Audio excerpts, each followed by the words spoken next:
네, 이 장면은 모세가 처음 부르심을 받고 아론과 함께 바로 왕을 찾아가서 첫 만남 하고 그 이후에 있었던 일입니다. 모세 바로를 찾아가서 이스라엘 백성들을 데려가겠다. 그러니까 바로가 화를 내면서 이스라엘 백성들에게 더 많은 노역을 시키겠다고. 그래서 그 백성들이 오히려 모세를 원망하게 됐죠. 그때 모세가 한 기도였습니다. 우리가 교회에 처음 나가서 이제 하나님을 알아가고 또 예수님을 영접하고 막 믿음이 막 쌓이면은 그 은혜를 지금 경험해 가잖아요. 그럼 그때 정말 믿음 생활이 굉장히 즐겁습니다. 찬양도 좋고 말씀도 얼마나 은혜스러운지 막 다 잘 내 얘기 같아요. 그리고 뭐 점심도 교회 점심은 얼마나 특히 더 맛있는지 지난주에 맛있게 드셨나요? 푸다 보니까 정말 안에 가득 차게 되더라고요. 분명히 나 살 빼려고 했었는데 예, 매번 이게 실패하게 되는데요. 성경 공부도 재밌고 예, 소그룹으로 막 이렇게 막 하는 거 막 열심히 또 참여하게 되죠. 같이 이야기 나누면은 또 막 위로가 되고 그래서 서로 기도 제목 나눌 수 있는 게 정말 하루하루가 즐겁습니다. 또 이게 그렇게 해서 교회에서 또그 소그룹에서 또 얘기 잘 통했던 집사님이 막 무거운 짐 들고 가면은 가만히 못 있잖아요. 막 같이 가서 막 같이 들어주고 또 주방일 막 거들어주고 이렇게 그냥 즐겁습니다. 보람 있고 행복합니다. 근데 이렇게 하나씩 하나씩 하다 보면은 어느샌가 뭔가 이제 제안이 들어오기 시작하죠. 새 가족 팀 우리 같이 한번 해보자. 주방 봉사 같이 해보자. 찬양팀 해보자. 내가 사정이 생겨서 그러는데 오늘만 딱 한 번만 인도 좀 대신해줘라. 인도니까 인도 되게 잘하던데 이참에 리더 한번 해볼래. 이러면서 점점 이렇게 소위 코 꼈다 하면서 이렇게 막 봉사를 하게 됩니다. 교회에서는 또 이렇게 어쩜 이렇게 은사들을 잘 찾아내는지 이렇게 정말 매 눈으로 막 이렇게 사탄은 늘 두루도 삼킬 자를 찾아다닌다는데 우리 그리스도인들은 두루 쓰임 받을 자를 찾아다니면서 그래서 저 사람 뭔가 재능 있어. 막 성탄절날 기타 들고 찬양했더니 다음 주에 성탄 그 찬양팀이 돼 있는 거예요. 얼마나 이게 은혜가 돼 있는 거지. 지난주에 그 도집사님 찬양 그 싱어하신 거 보셨죠? 이런 곳이에요. 그런 곳입니다. 이렇게 정말 찬양팀을 보니까 우리 방송실까지 해서 2년 사이에 그 3배 이상이 늘었더라고요. 단톡방에 계속 이렇게 딱 들어와요. 얼마나 감사한지. 지금 찬양팀 단장님 또 멤버들이 정말 사람을 낚는 어부가 무엇인가를 보여주고 있습니다. 이것이 바로 그 정말 쓰임 받는 사도들이다. 네, 그렇습니다. 어, 그게 이제 처음에 할 때는 막 그런 제안이 들어오면 막 되게 떨리잖아요. 막 고민 많이 되고 사회생활을 했었을 때보다 사회생활에서 뭘 할 때보다 더 많이 긴장돼요. 더 많이 막 떨리고 더 많이 고민해요. 그냥 사회적인 입장에서 그 기준을 봤을 때는 별로 큰일 아닙니다. 그런데도 더 막 생각 좀 해볼게요. 막 더 기도해보고 그게 이제 주보에 막 내 이름만 올라와도 아직 4주가 남았는데도 벌써 막 긴장되고 답변기도 어떻게 하나 막 쓰고 지우고 쓰고 지우고 우리가 초창기에 이제 더비센터에서 예배를 했을 때 보면대 하나 놓고서 같이 예배를 했었을 때요. 대표 기도를 어느 집사님이 마치시고 제가 딱 그 자리에 가서 이제 사회를 이어서 가는데 그 보면대 그 검은색 보면대에 손 자국이 흥건하게 그 물이 묻어 있는 거예요. 이거 하면서 얼마나 긴장하고 떨려셨었나. 그 장면이 너무 아름다워 보여서 정말 사진 찍고 싶은 거예요. 이게 정말 순간 진짜 고민했어요. 이게 예배 중이긴 하지만 그냥 이렇게 사진 찍을까 봐. 그래서 그거는 이제 제 눈에다 담아놨습니다. 아직도 그게 정말 선명하게 기억이 나요. 이렇게 어쩌면은 남들이 봤을 때는 뭐 그거 가지고 그렇게 하나라고 할 수 있겠지만 이게 그렇게 떨리고 긴장되고 그렇게 부담되는 게 그만큼 이거를 귀하게 여기기 때문입니다. 이 일은 하나님 아버지의 집에서 예배를 섬기고 또 교회를 섬기고 또 사랑하는 성도들을 섬기는 일 자체가 누가 보기에는 별 볼 일 없어 보일지라도 나한테 너무 귀한 거예요. 귀하기 때문에 이거를 그냥 가볍게 여길 수 없고 그래서 긴장되고 더 떨리고 기도문도 막 썼다 지웠다 지우고 그러지 않겠습니까? 그 마음을 하나님께서 너무나도 많이 사랑하실 것 같습니다. 그렇게 봉사를 해가면서 또 새로운 일을 경험해 가면은 되게 흥미진진한 신앙생활을 하게 되죠. 근데 이게 또 마냥 즐겁지만은 또 않은 게 현실입니다. 시험에 들게도 되죠. 일 때문에 힘들어서 또 집안에 어려움이 생기고 그것 때문에 또 힘들고 그러다가 누구가 이게 어디 속으로 가서 서운한 말 한마디 하면은 그게 또 어떻게 크게 막 다가오는지 그래서 막 마음이 무너지고 이게 그냥 어디서 이게 또 회사나 그런 데서 누가 하는 얘기보다 더 교회에서 살아가는 사람들이 하는 얘기면 더 서운해요. 더 상처가 되기도 합니다. 그 말에 막 떠나지 않고 이제 교회 사람들이기 때문에 또 더 솔직하게 털어놓지도 못해요. 괜히 또 이렇게 서로 이렇게 마음 상할까봐 그렇게 되는 것 또한 진심을 다했기 때문이에요. 그 일을 정말 진심을 담아서 쏟아냈고 정말 성심성의껏 다했기 때문에 그래서 더 아픈 겁니다. 그래서 더 서운하기도 한 겁니다. 진심으로 대할수록 상대방의 그런 무심코 던진 한마디가 나한테 더 치명적으로 다가와요.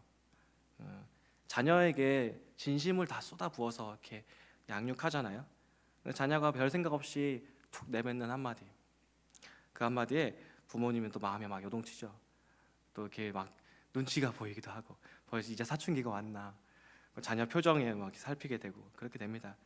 이게 진심이니까 그래요. 그 일이 진심이고 자녀에게 진심이니까 여러분이 하시는 그 일들이 진심이기 때문에 그렇습니다. 하나님께서 모세를 애굽으로 보내실 때 처음에 모세는 거절했어요. 자신이 없었습니다. 굉장히 두려웠습니다. 이 모세는 40년 전에 애굽에서 큰 실패를 경험했어요. 자기 동족을 위해서 어떤 혈기를 가지고 꿈을 가지고서 뭔가 해보려고 했었습니다. 애굽에 있는 애굽 사람이 자기 동족을 괴롭히는 걸 그냥 볼 수 없었고 그를 죽였습니다. 그런데 동족들도 자기를 외면했죠. 자기는 결국 도망자가 되었습니다. 그게 애굽에서의 그 모세의 마지막 기억이에요. 그곳을 다시 가라고 하는 거예요. 다음에 도망쳐서 미디안이라는 먼 땅에서 40년 동안 이제 양치기 생활로 남은 여생을 보내고 있었습니다. 이제 80세 할아버지가 된 거예요. 지팡이 하나 잡고서 산을 오르는 양들을 기르는 그냥 양치기 할아버지예요. 그때 하나님께서 모세를 부르셨으니 모세는 당연히 못하죠. 어떤 일을 다른 일을 맡기신다면은 모세가 한번 해볼까요? 그럴지도 몰라요. 그런데 애굽으로 가라는 거예요. 그냥 미디안 외국 말고 다른 곳에 한번 가라 하면은 아마 갔을지도 모르겠습니다. 근데 애굽으로 가래요. 내가 사람을 죽이고 내 동족에게도 버림받고 도망쳐서 나온 그 애굽. 이제 내 인생은 거기에서는 그냥 영원히 그냥 묻어버리고 잊어버리고 살고 싶은 그 애굽으로 다시 가라고. 가는 이유도 나를 외면한 동족들에게 찾아가서 그들을 구출해 나오라는 거예요. 근데 모세가 그렇게 얘기합니다. 그들이 절 믿겠습니까? 하나님이 날 만났다는 걸 그들이 믿겠습니까? 이 모세의 마음이죠. 얼마나 두려웠을까요? 하나님의 설득 끝에 결국에 간 거예요. 그렇게 해서 애굽 왕 바로를 찾아가서 이스라엘 족속을 데려가겠다고 하는 겁니다. 처음에 이제 하나님의 말씀에 그래도 순종해서 이렇게 애굽을 향합니다. 어쩌면은 이것도 모세의 마음속 깊은 곳에는 여전히 자기 민족 이스라엘을 향한 그런 사랑이, 그 애정이 남아 있었던 것 같아요. 그 마음이 그들을 향한 또 하나님의 그 사랑의 마음이 모세 가슴속에 여전히 남아 있어서 결국에는 또 아멘하지 않았을까 이 생각도 듭니다. 그리고 애굽으로 갔어요. 거기서 아론을 만나서 또 용기를 얻습니다. 그리고 이스라엘 장로들을 또 만나요. 그날 밤에 되게 긴장됐을 것 같아요. 그 사람들이 나이를 생각해 보면은 그 40년 전 자기가 혈기왕성했었던 그때 그딴 비슷한 또래 아니었을까 생각이 듭니다. 그들을 만나는 거예요. 자기를 기억하는 자들을 만나는 겁니다. 그게 하나님께서 나를 만나 주신 거를 얘기하고 하나님의 뜻을 전해요. 근데 장로들이 그 말을 듣고 여호와께서 우리를 돌보셨다. 그래서 하나님을 찬양하고 감사합니다. 이 장면을 보면서 모세가 얼마나 이렇게 위로를 얻고 얼마나 그 긴장되고 그 두려웠던 그 마음이 이렇게 이제 정말 무릎이 풀리지 않았을까. 용기를 또 얻었을 것 같아요. 그렇게 해서 바로를 찾아갑니다. 이제 아론과 함께 힘을 내어서 바로를 찾아가고 우리 이스라엘 내 민족을 데리고 가겠다. 하나님께서 데려가라고 하셨다. 이렇게 말합니다. 그리고 지팡이를 던져서 그 지팡이가 뱀이 되게 하는 기적도 행하죠. 그곳에 있는 그 주술사들이 마법사들이 똑같이 그 마법을 흉내냈는데 그 모세가 던진 그 지팡이, 그 뱀이 된 지팡이가 그 뱀들을 다 삼켜서 하나님의 더 그 강하심을 또 드러내죠. 근데 그 결과 바로의 반응은 이런 괘씸한 것 같으니라고 너희들이 게을러 가지고 딴 생각이나 하고 있구만. 이스라엘 노역을 2배로 늘려야겠다. 재료도 이제 안 줄 거야. 재료까지 알아서 구해. 그리고 모세와 아론은 바로 앞에서 쫓겨났습니다. 하지만 그래도 아마 참을 수 있었을 것 같아요. 바로는 그럴 수도 있지. 근데 이제 동족들을 만났어요. 동족들을 만났을 때 약간 좀 긴장됐겠죠. 어제까지만 해도 그래도 나를 지지해 줬으니까 그래도 이렇게 좀 괜찮다고 말해주지 않을까? 근데 그 동족들의 반응을 보니까 그 남아있는 희망마저 또 사라지는 거죠. 모세에게 막 화를 내는 거예요. 왜 바로를 찾아가서 왜 괜한 말을 해가지고 그 불똥이 우리에게 튀어서 우리까지 더 괴롭게 만드냐. 너 때문에 우리가 더 힘들게 됐잖아. 하나님이 그렇게 하래니? 우리 힘들게 하래? 이렇게 성경에 안 썼지만 이런 식으로 막 비난했을 것 같아요. 아픈 말을 막 쏟아부었겠죠. 40년 전 기억이 다시 떠올랐을 것 같습니다. 그때 나를 외면했던 이 동족들 결국 또 이렇게 되고 더 크게 외면하는, 나를 향해서 비난하는 자들. 그것도 정말로 내가 바로를 안 찾아갔다면 이런 일이 없었을 텐데.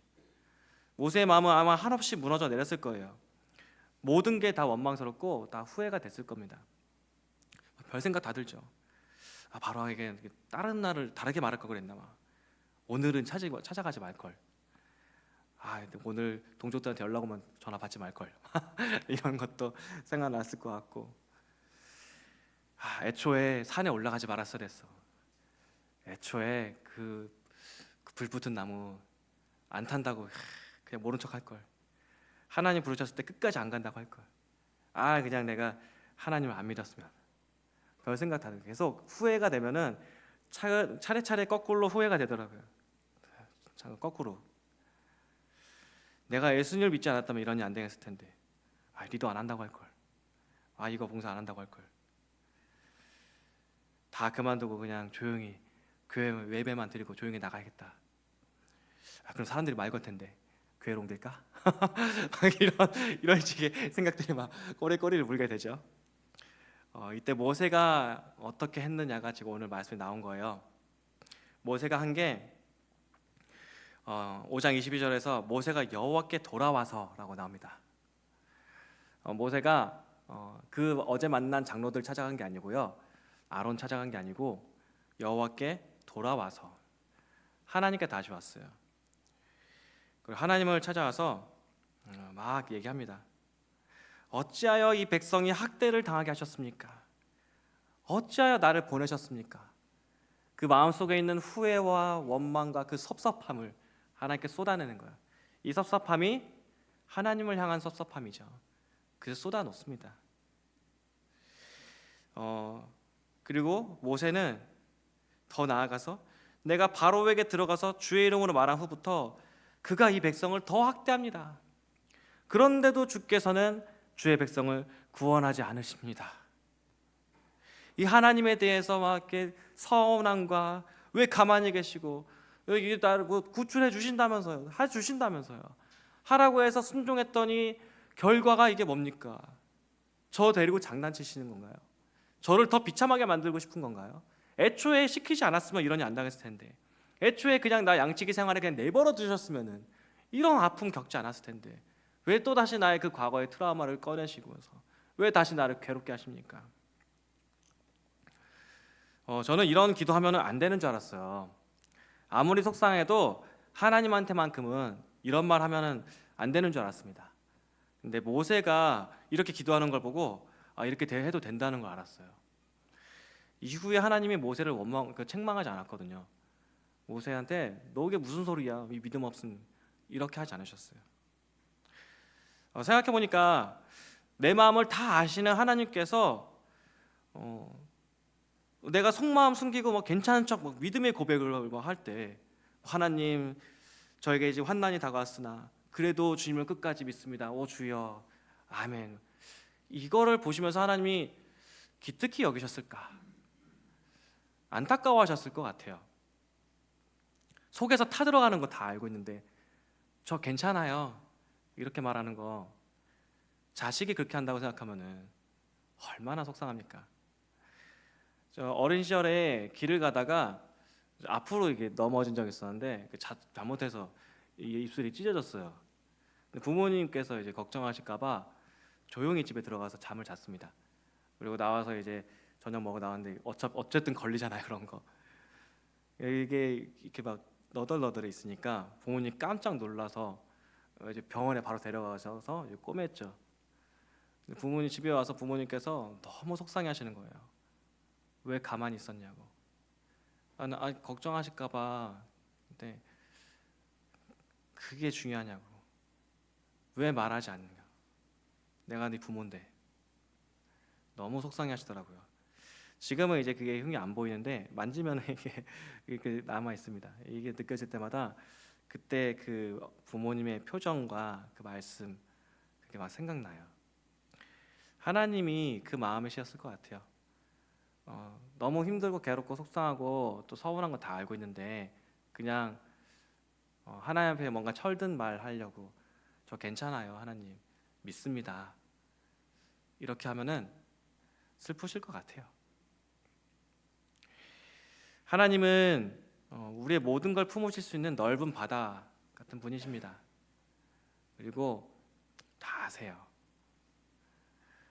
다 쏟아놓으라고 하십니다. 하나님께 모든 걸 쏟아놓고 털어놓는 거 그게 믿음입니다. 애써 숨기면서 하나님 더 슬프게 하지 말고 안 괜찮은 거 다 아시니까 솔직하게 다 털어놓아요. 하나님을 향한 원망이라도 그것 때문에 죄책감 느끼시더라도 그냥 그것까지도 그냥 다 털어놓으세요.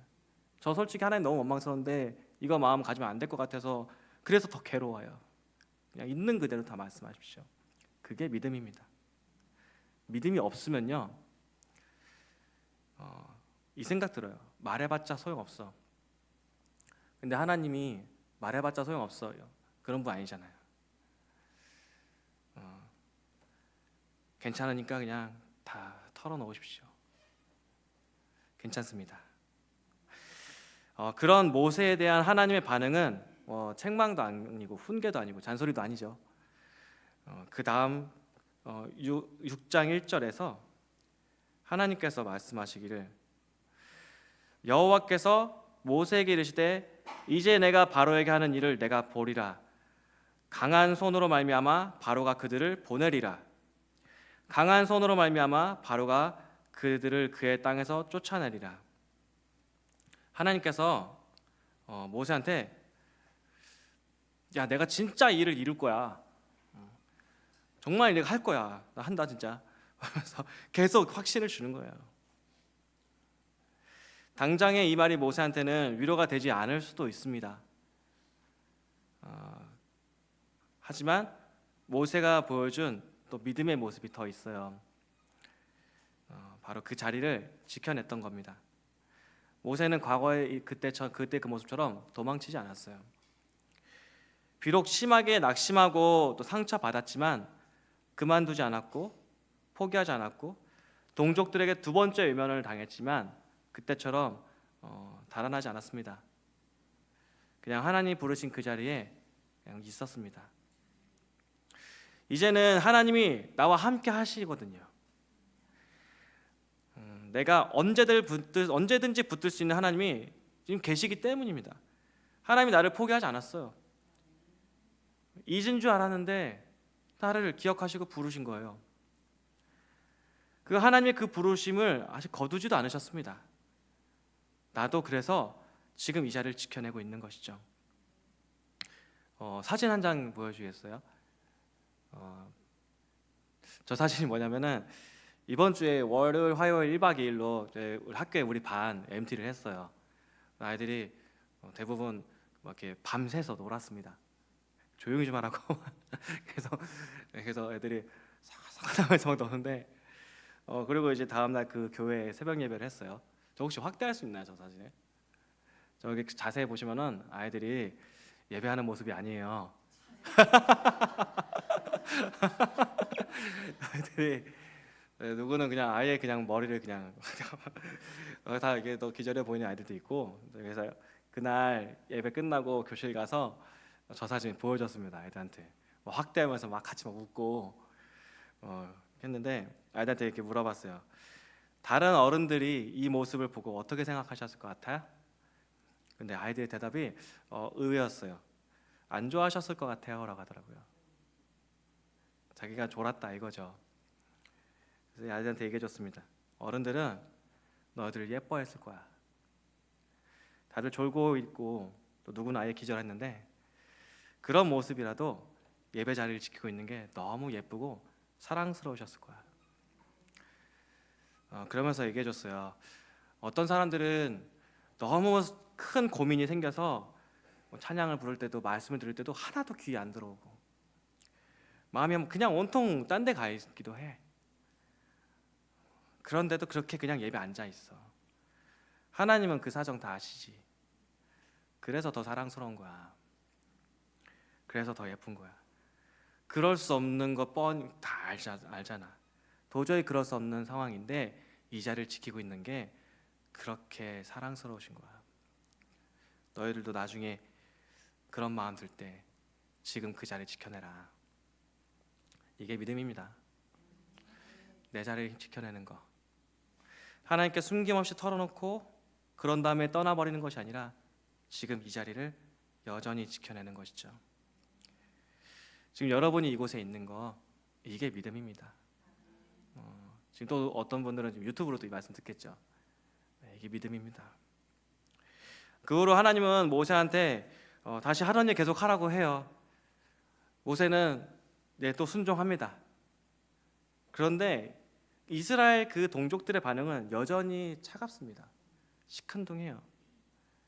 그래도 모세는 순종합니다. 역사는 이때부터 나타납니다.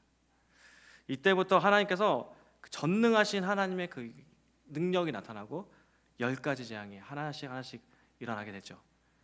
그리고 모든 상황이 막 역전되는 거예요. 모세는 애굽의 두려운 존재가 됩니다. 이스라엘 족속들은 모세를 의지하게 되죠. 모세 중심으로 모이게 됩니다. 그리고 끝내 한 사람도 빠짐없이 다 이스라엘 족속들이 애굽을 빠져나옵니다. 너무나도 괴로웠던 그 고통의 삶이 이제 해방된 거예요. 하나님의 백성으로, 자유인으로 이제 변화된 겁니다. 모세가 힘들 때마다 하나님께 다 쏟아냈어요. 무슨 있을 때마다 시시콜콜 다 쏟아냈어요. 그리고 그 자리를 지켰습니다. 그리고 그냥 순종했어요. 결과가 어떻든 계속 그렇게 했습니다. 그리고 나머지 일은 하나님께서 다 이루셨습니다.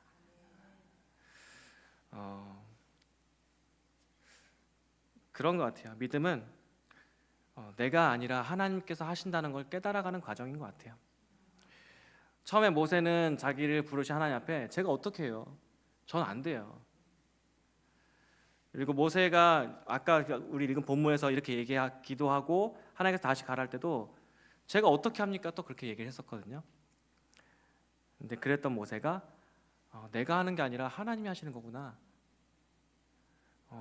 하나님께서 그걸 깨달아가는 거죠. 그러면서 그런 경험이 쌓이다 보니 좀 더 맡길 수 있게 되는, 더 맡길 수 있게 되고 더 내려놓을 수 있게 됩니다. 내려놓고 또 맡기는 만큼 하나님이 하시는 일을 더 많이 경험합니다. 더 경험하고 더 맡기고 더 맡기고 더 경험하고, 그래서 이렇게 해서 믿음의 여정을 또 걸어가는 것 같습니다. 하나님께 있는 그대로 다 털어놓으세요. 그리고 그 자리를 계속 지켜내시며 또 계속 순종하십시오. 하나님께서 그 삶을 지금까지 나를 인도하신 것처럼 앞으로도 인도하실 것입니다.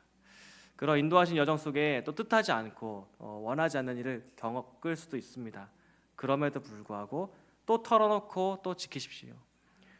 그것까지도 쓰시는 하나님께서 어떻게 일을 이루어 가시는가, 어떻게 또 다른 누군가를 살리는가를 경험하게 될 것입니다.